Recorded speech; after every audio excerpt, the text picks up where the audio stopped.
Mamma mia, mamma mia, mamma mia. Have you ever seen a team more disorganized than this, especially in the first half?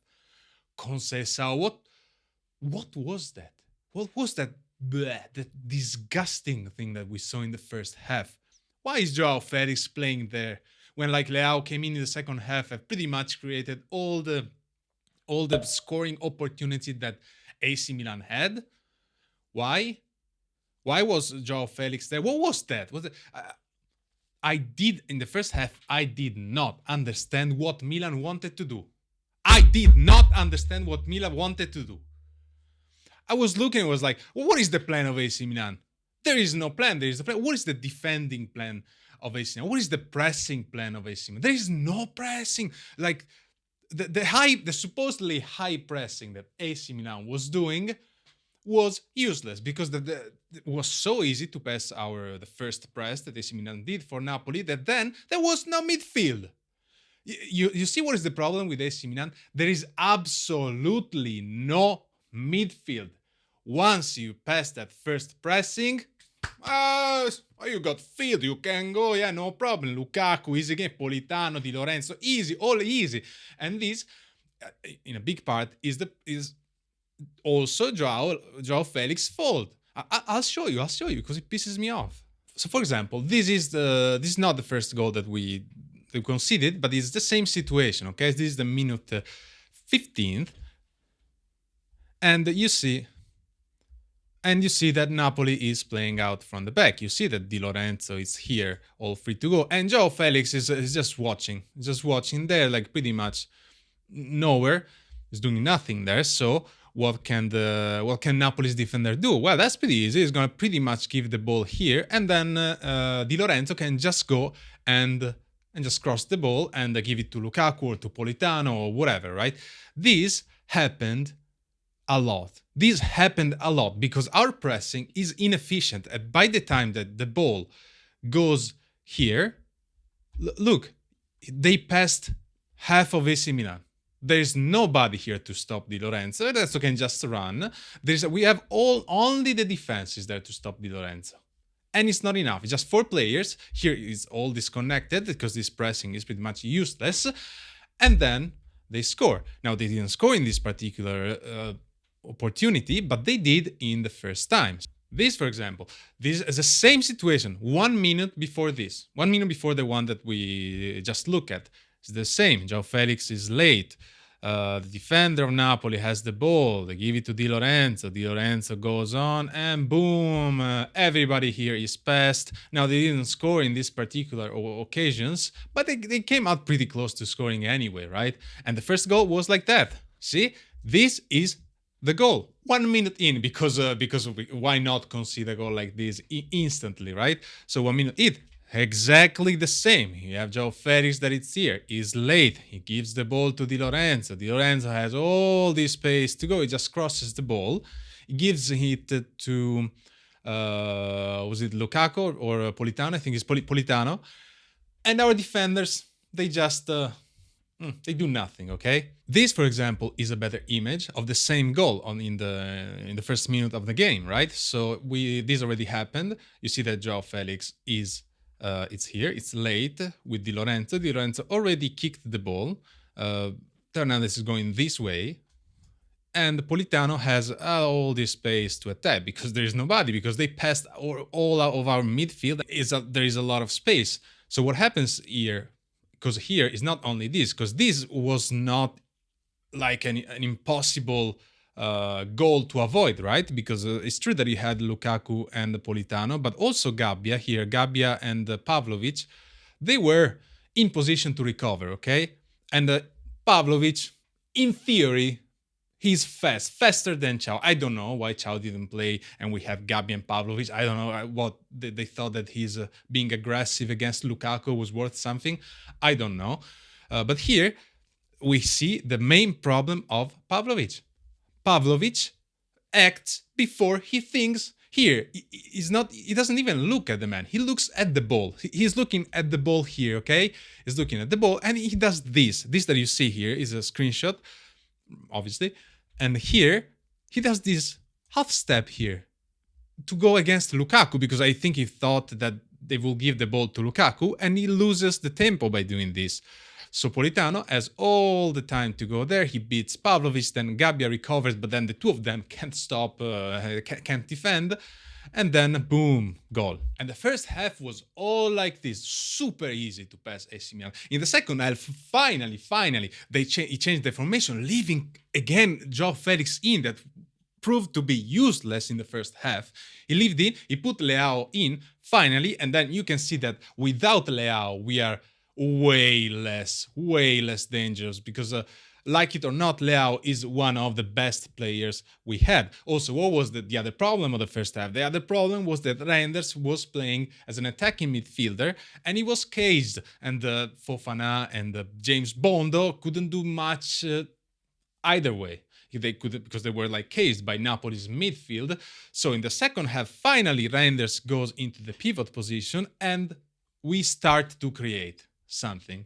And I wish we had playmakers in AC Milan. I wish we had a midfield in AC Milan. I'm tired of this formation, all attacking 4-2-3-1, 4-4-2. Can we just play with three decent midfielders in the right positions? Can we have Reinders just staying there as a mezzala, something like that? Because it's wasted potential, because the opponent know that if you stop Reinders, you stop the engine of AC Milan. In fact, in the second half, when Reinders had more space and he was trying to be more active, we could create something thanks to his verticality, right?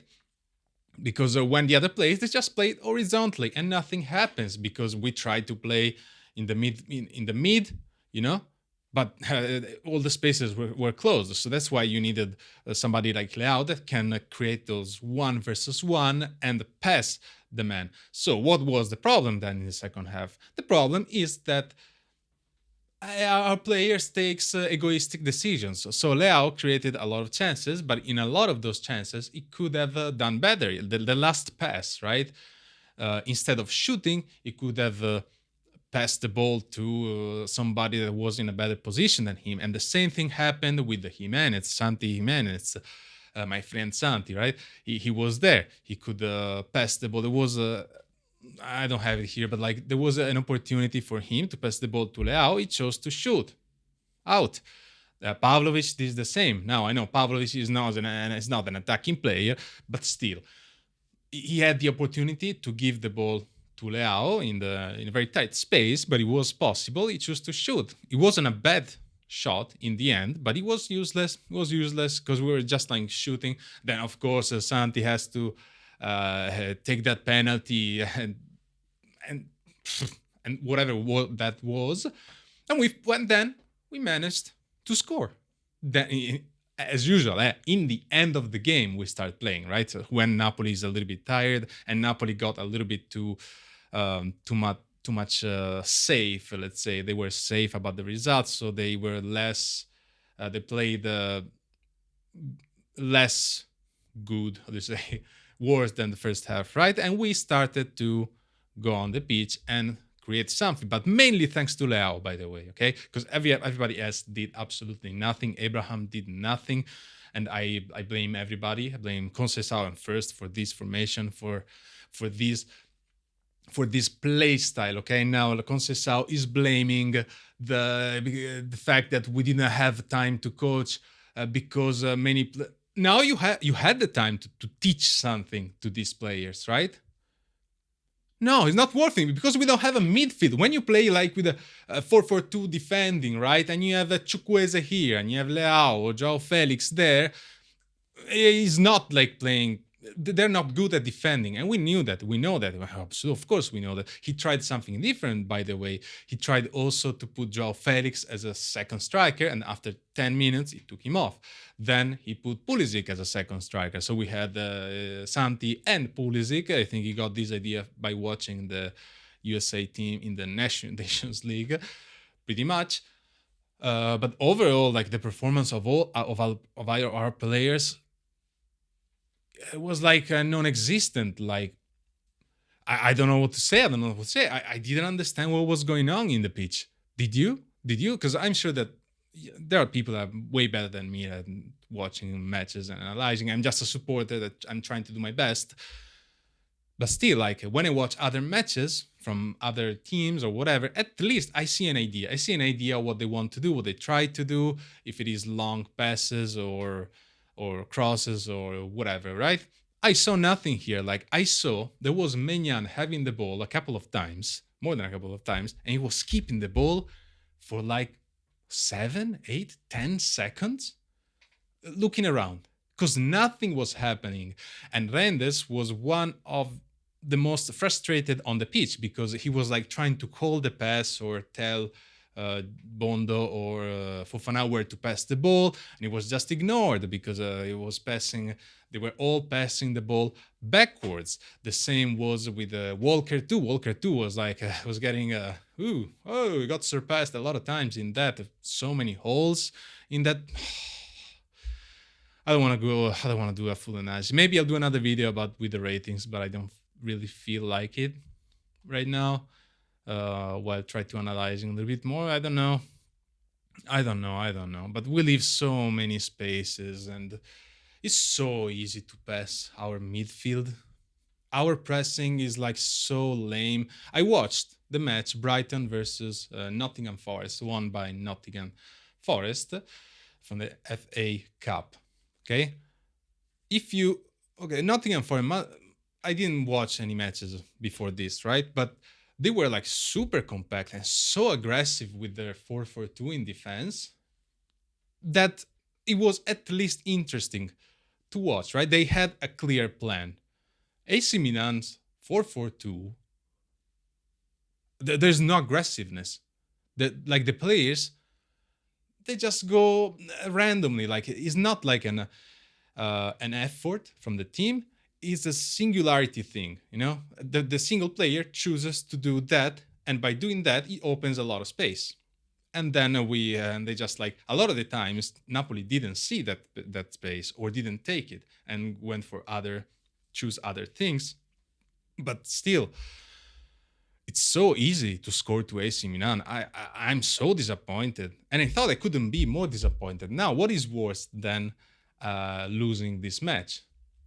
A tie probably would have been worse because a tie for us is useless. For Napoli is useless. At least Napoli is fighting for the scudetto, right? Even if Inter keeps winning, and I'm afraid he's gonna win the scudetto. At least we didn't help Inter. That's all I can take from this match. Ciao, ciao, goodbye, bye.